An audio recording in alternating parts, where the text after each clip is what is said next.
క్రీస్తు రక్తంలో ఎవరైతే మరి పవిత్రపరచబడతారో, క్రీస్తు రక్తంలో ఎవరైతే శుద్ధీకరించబడతారో వారు మరి దేవుని రాజ్యానికి వారసులు అవుతారు.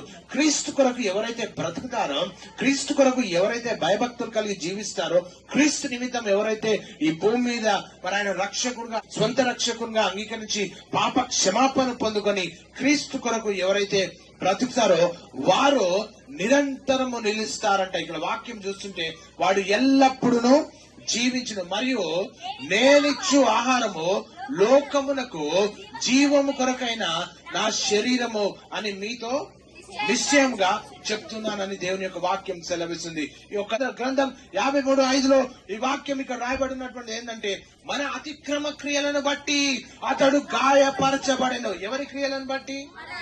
ఎవరి క్రియలను బట్టి?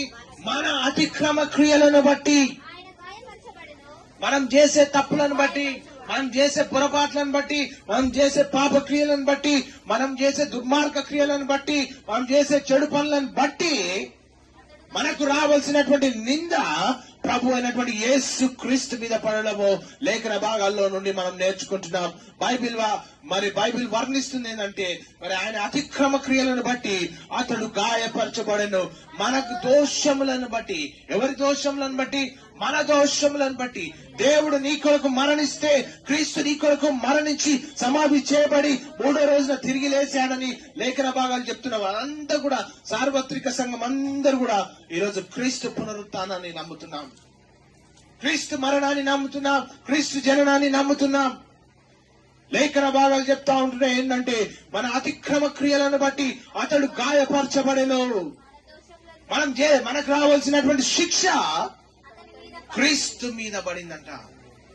చనిపోడు అనగా ఆయన శరీరమై ఉన్న దేవుని వాక్యంను భుజించిన వాడు నిత్య జీవంలోకి ప్రవేశిస్తాడు. నువ్వు దేవుని వాక్యాన్ని భుజిస్తున్నావా? ఒక నామమాత్రపు విశ్వాస జీవితాన్ని కొనసాగిస్తున్నావా?